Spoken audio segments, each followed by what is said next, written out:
Para entender de verdad lo que sucedía allí, había que entender primero cómo era eso, cómo era aquel sitio.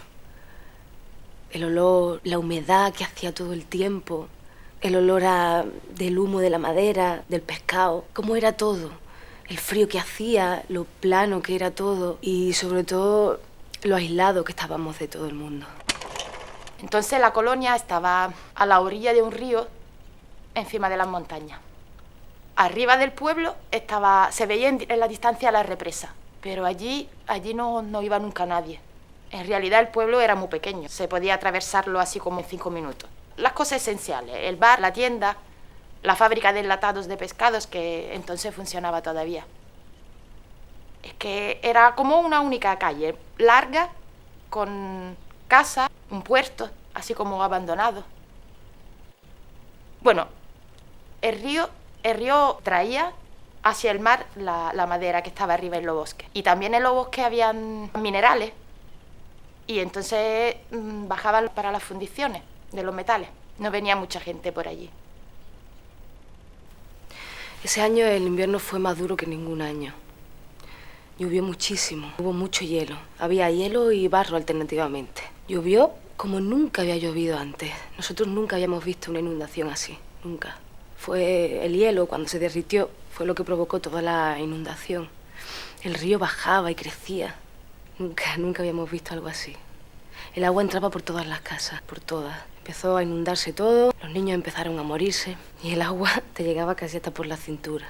Hubo tanta lluvia que el cortabosques ya no sabía cómo controlar la madera y el bar casi se quedó sin abastecimiento. El aire olía a harapo y a hollín. No había radio, estaba cortada. Las vías ferroviarias también estaban colapsadas y los trenes no funcionaban por la inundación. La represa que teníamos en el pueblo todavía se mantenía, pero sabíamos que no iba a durar mucho. Entonces nosotros necesitábamos un ingeniero, necesitábamos ayuda del exterior. Nuestro mundo se estaba muriendo y nosotros nos estábamos muriendo con él. Necesitábamos que alguien nos ayudara y entonces nos enviaron a Lucas. O al menos eso fue lo que pensamos. Lucas era un ingeniero. Cuando lo vi bajar del tren, supimos inmediatamente que era él. Él era el enviado. Vestía un abrigo negro largo y un sombrero, y él estaba como rodeado de una luz, y sus pies casi no tocaban el suelo. Ese día dejó de llover. Él se sentó en el río y observó. Luego reunió a unos hombres y partieron para la represa. Nosotras esperábamos. No recuerdo haber visto a un ingeniero antes. Y eso era lo que pasaba, que nadie sabía qué esperar. Él llegó de repente. Era muy alto y sus brazos demasiado largos para el abrigo que llevaba. Eso lo recuerdo muy bien. Y que nada más verlo no me gustaba. Lo que él dijo fue muy simple. Vamos a tener que dinamitarla, si no se caerá. La maquinaria es muy vieja, quién sabe cuándo fue la última vez que se arregló. Intentaría conseguir repuestos, pero más vale que rogáramos a Dios porque no siguiera lloviendo. Pero siguió lloviendo durante 3 semanas, sin parar. Eso fue a mitad de invierno.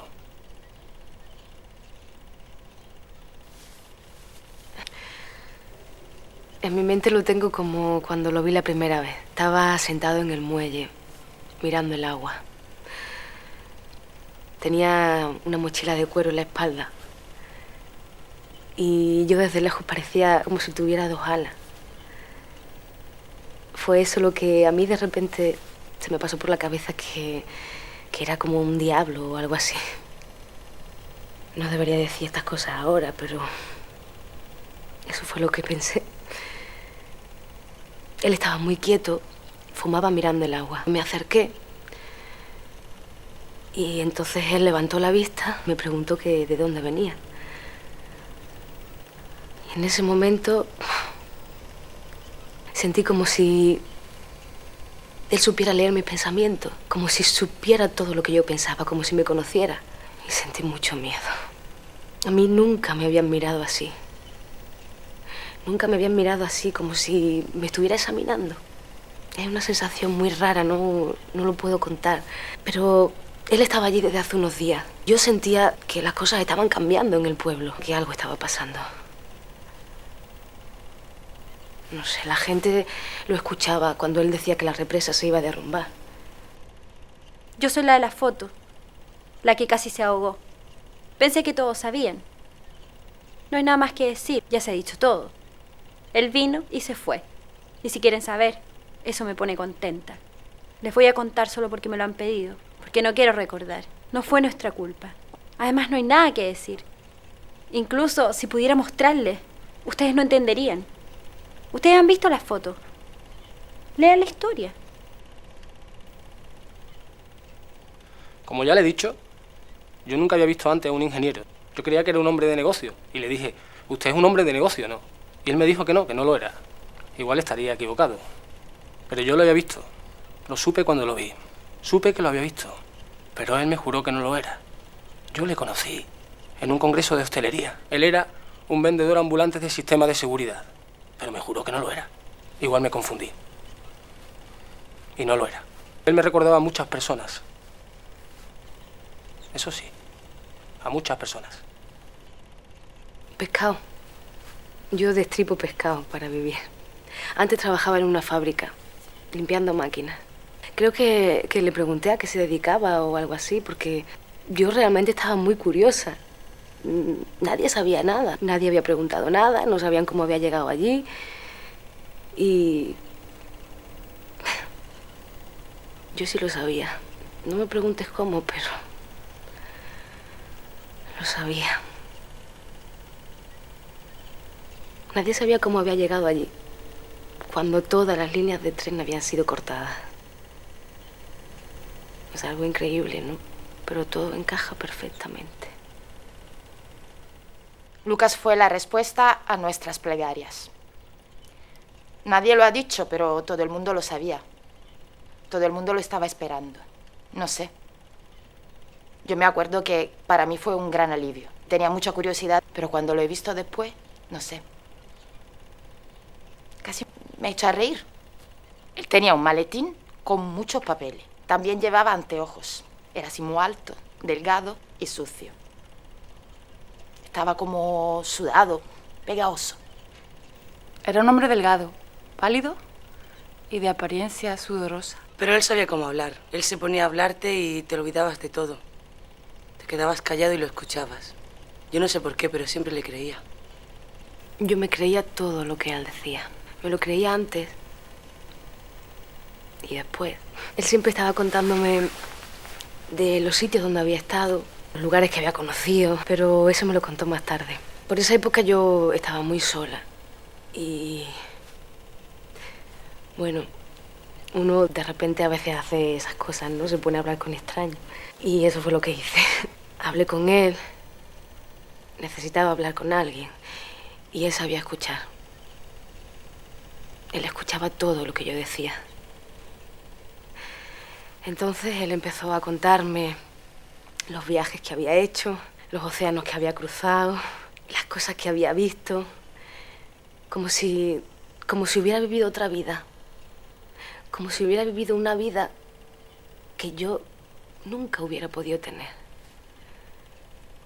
Y yo lo sentía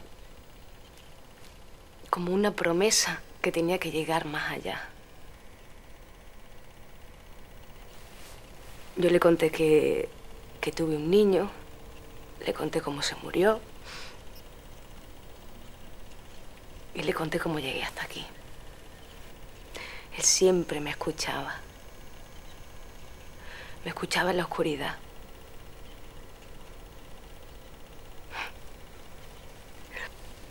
A veces iba a observarlo cuando trabajaba en la fábrica y después nos quedábamos toda la noche charlando, fumando y charlando.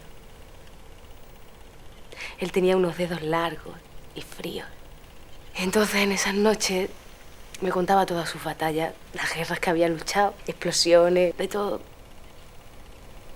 Y yo, cuando amanecía, me iba a mi casa y me quedaba durmiendo, escuchando en mis oídos las bengalas. y las explosiones en la distancia. Una podría decir que fue mágico el tiempo que duró la represa. Entre tanta basura, frío y humedad, parecía que todo el mundo se había olvidado de todo. Teníamos algo que hacer, algo por lo que trabajar, la represa. Mientras la represa estuviera ahí, estábamos a salvo. Nadie sabe de qué, pero nos sentíamos seguros. Parece que todos los problemas se hubieran desaparecido. Todos mirábamos la represa. Yo nunca le creí, pero no dije nada. Esperé. Le estuve probando para ver qué es lo que sabía. Yo sabía cómo era él. Él tenía ese tipo de mirada que te mira como si tú fueras especial. Como si te reconocieran. Yo lo había visto antes. Ellos son así. Están hechos así. Son de esa manera. Tienen que ser así. Lo prometieron. Y por eso tuve cuidado. Esperé. Y hablé con él. Y bebí con él. Y yo lo conocía. ¿Cómo lo supe? Yo hice exploraciones. Yo me lo he encontrado antes. Aquí no hay nadie que haya visto a nadie como él.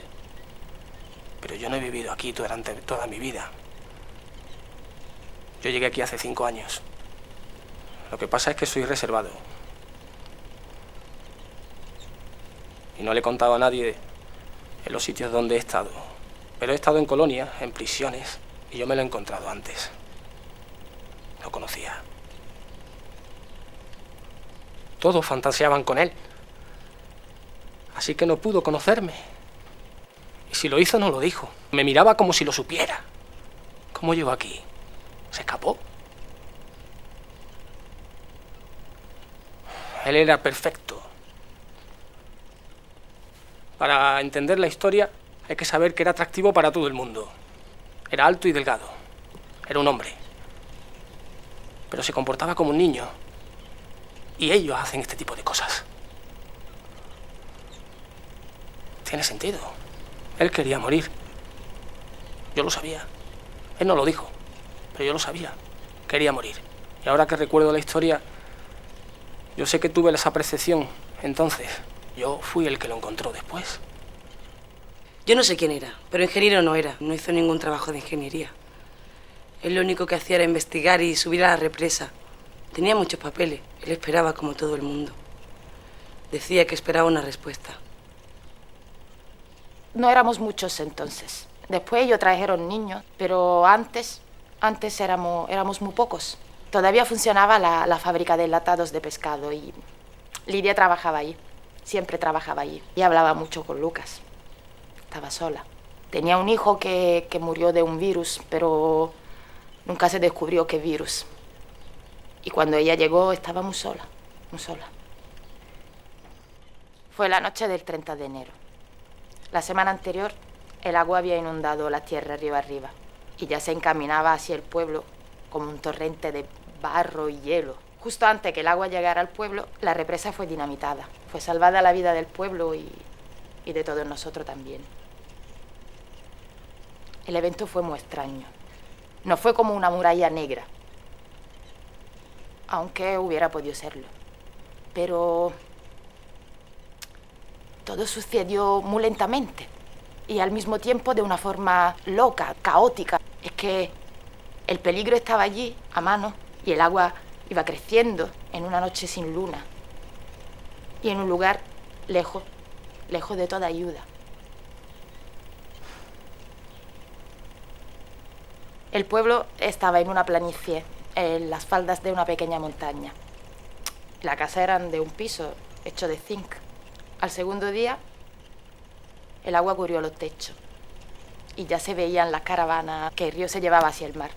Al tercer día, el agua desapareció y se convirtió en barro, sedimento. Dejó árboles arrancados, animales muertos, mucha basura y todo olía mal. Lucas fue el que dio la orden de dinamitar la represa y fue él quien sufrió las consecuencias.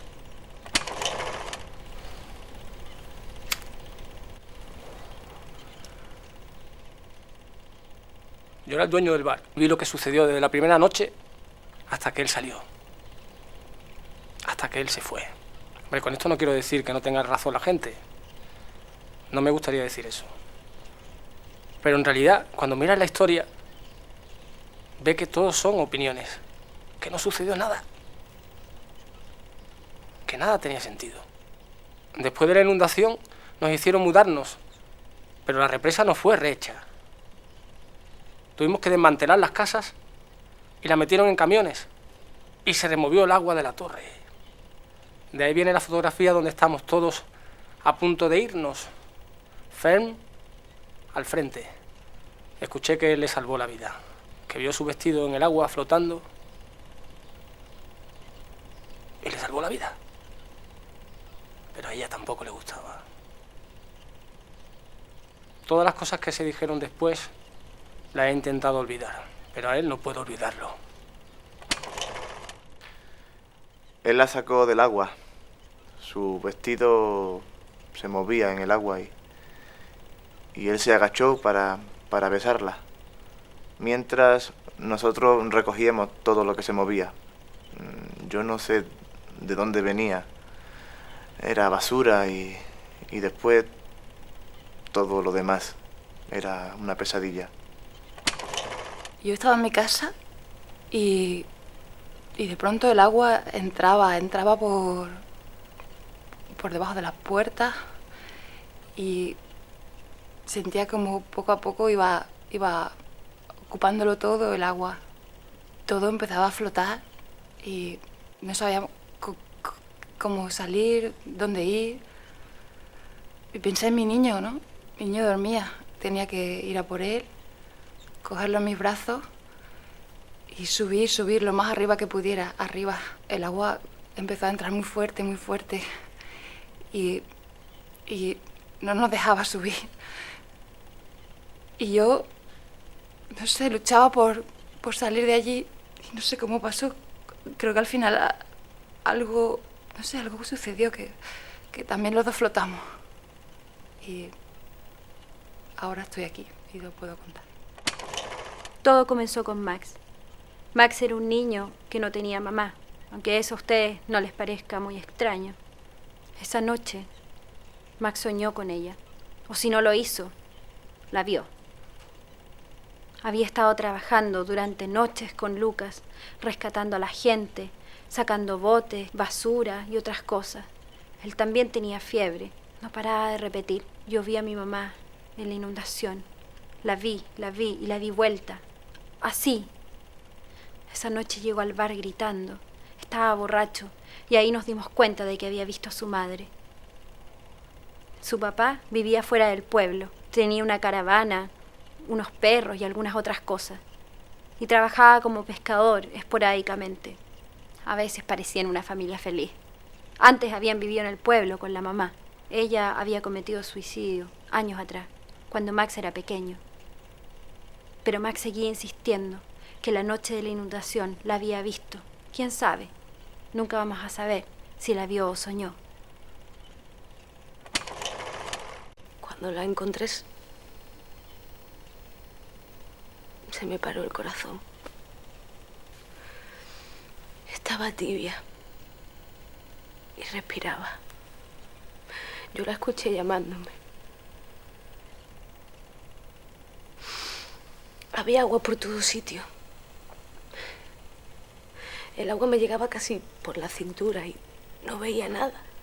Estaba muerta de miedo. No había luna y no se veía. Yo escuchaba los sonidos, los gritos, incluso veía una lucecita al fondo, pero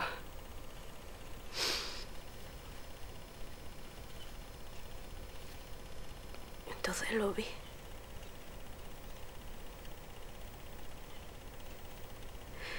Yo lo vi pasar. Aparentemente él me salvó la vida.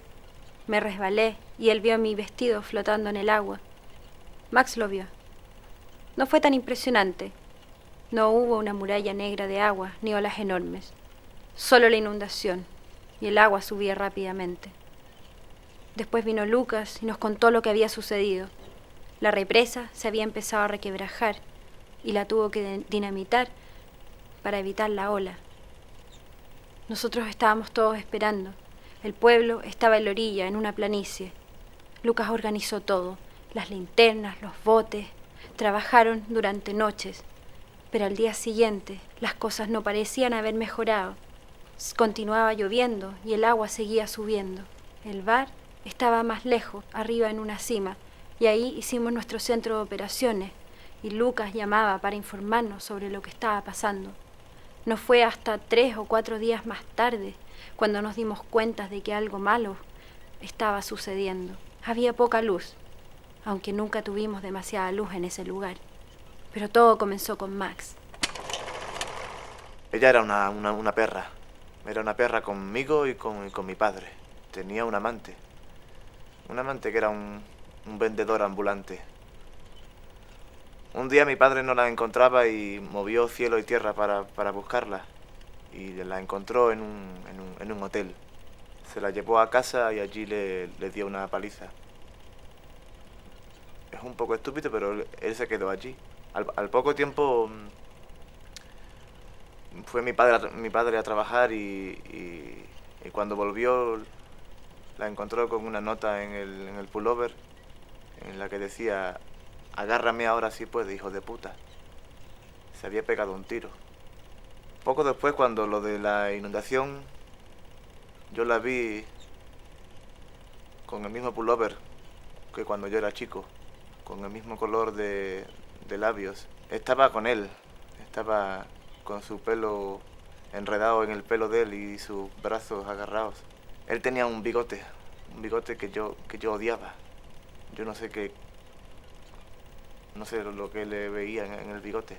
Yo odiaba ese bigote. Todos tenían algo que contar después de las inundaciones. De repente, todo salió a la luz. Todo el mundo empezó a contar los chismes, los bebés que se habían muerto envueltos en papeles de periódico. Antes nadie contaba nada. Nadie sabía nada de la vida privada del otro. Pero después de las inundaciones todo el mundo sabía de todo. Todo el mundo contaba los abortos que había tenido, los amantes, contaban sus deseos, sus desilusiones, sus fracasos, sus asesinatos. De repente fue todo como una locura. Fue algo todo muy patético y histérico. De alguna manera fue bueno. De repente todos nos vimos. Nada más que eso.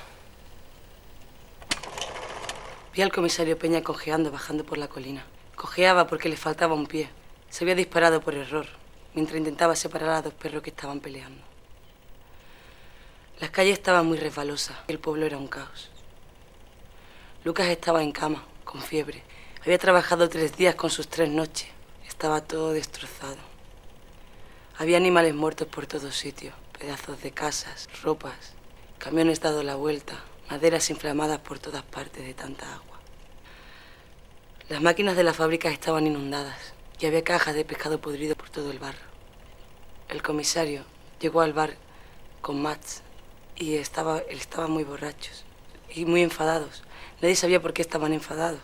Yo creo que incluso le hubieras preguntado a ellos y no sabrían qué decirte. Lucas, como he dicho, estaba en cama. Cuando llegaron al bar, había allí más gente ya esperando y fueron a buscar a Lucas a casa y a sacarlo de la cama. Cuando volvieron, en la puerta del bar había muchísima gente. Suena gracioso decirlo, pero les daba miedo acercarse a él. Yo pensaba que lo iban a matar, pero no lo hicieron.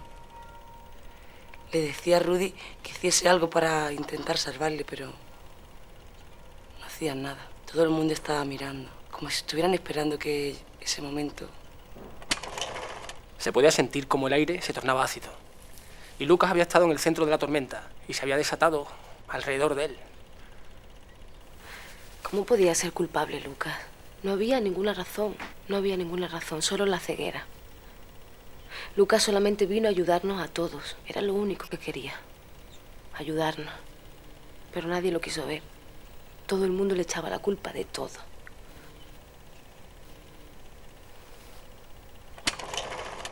Yo no entiendo qué hacíamos allí, no entiendo qué pasaba. El lugar quedó destrozado. Las caravanas estaban llenas de agua y perdimos a los perros, los mejores perros que teníamos. ¿Por qué tuvo que venir él? Ella estaba detrás del bar, mirando a Fern. Él decía que la amaba y la besó en el agua. Yo no se lo dije a nadie.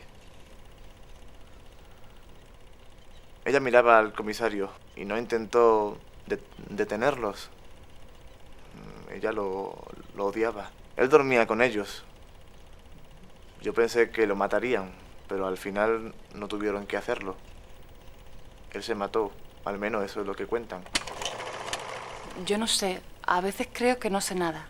Yo quería explicar lo que sucedió, pero como he dicho antes, no hay nada que decir. Quería hablar del infierno, pero las cosas se pusieron muy difíciles y no sé por qué. Aunque me preguntes, en realidad no importa. Y yo me refiero a lo que sucedió con él. Cuando tú vas, ellos ya están en el infierno. Ellos son así. Ellos te arrastran al caos y vienen de vuelta con un montón de preguntas que nadie quiere preguntar. Eso es así. Tienen que hacerlo. Para volver a sí mismos. Es como una energía que lo impregna todo.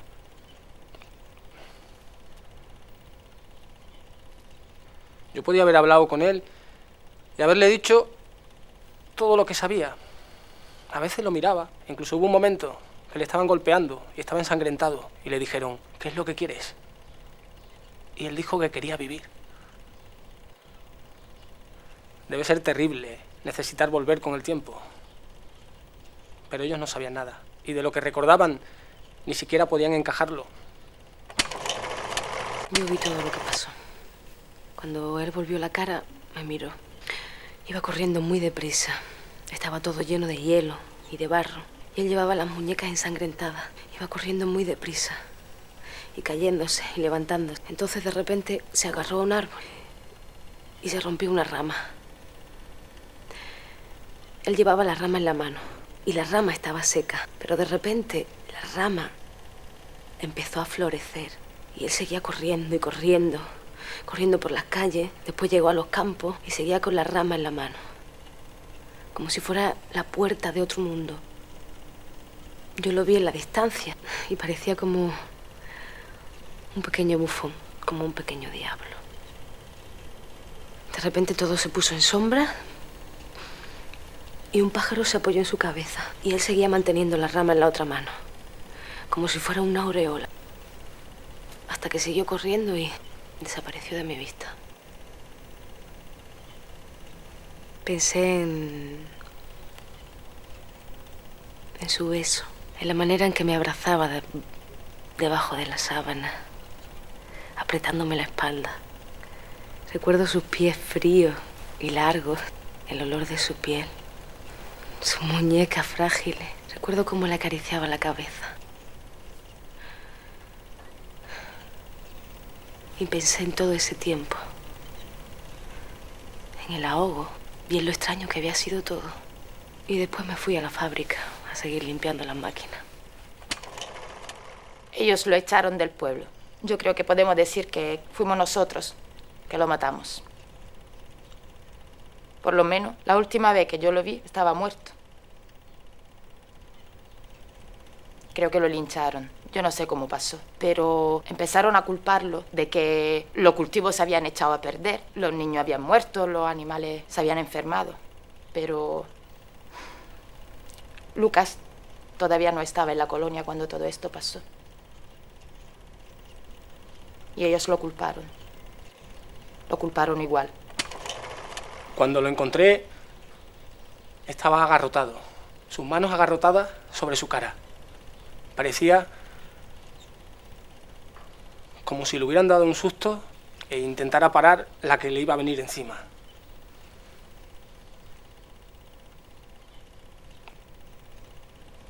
No he conseguido olvidarlo, me persigue.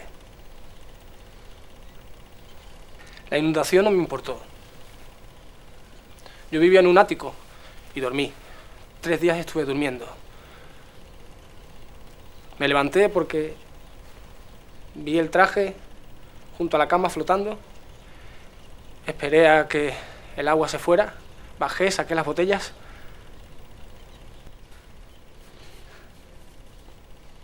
Y cuando la vi a ella, lo supe. Supe que habían sido amantes. Se les veía parecido.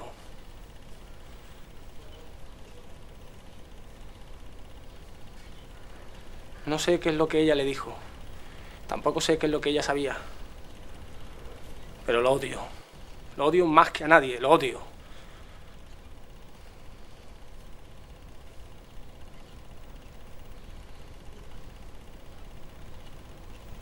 Yo sé que cuando me vio, me reconoció, me vio. Él sabía cómo hablar. Te quedabas escuchándolo mientras hablaba. Y le creías. Le creías en lo que decía. No sé por qué. Sal.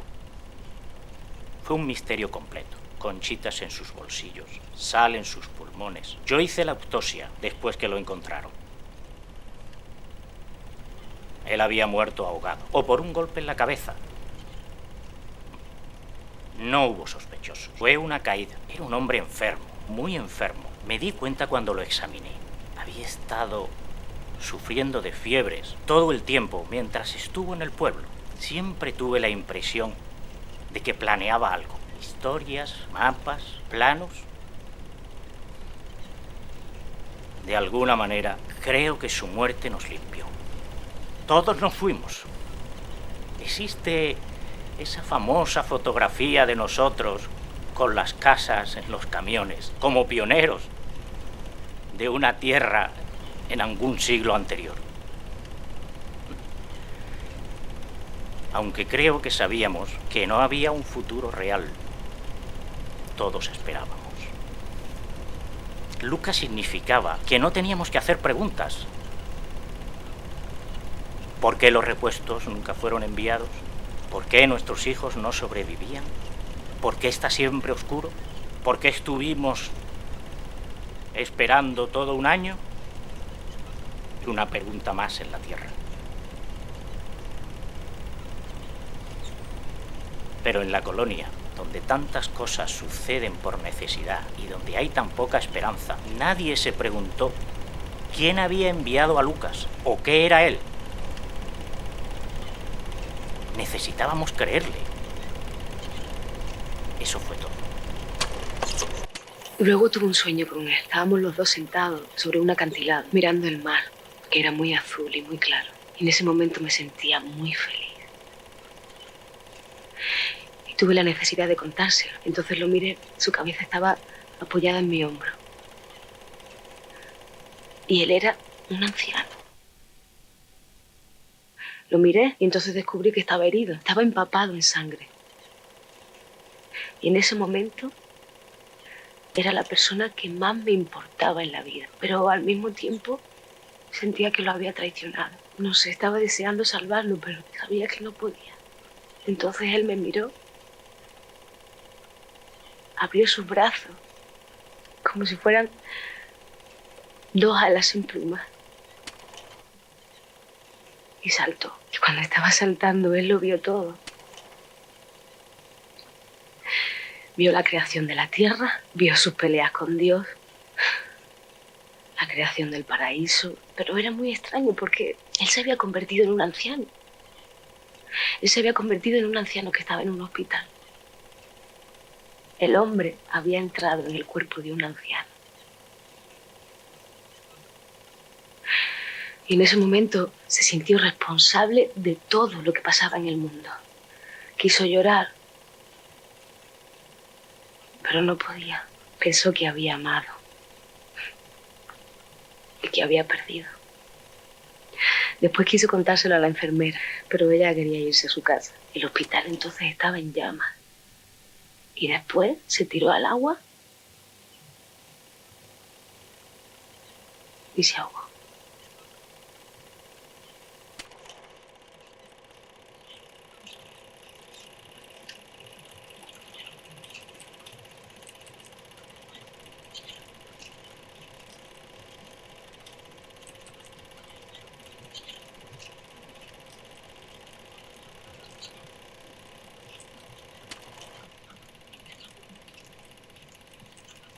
para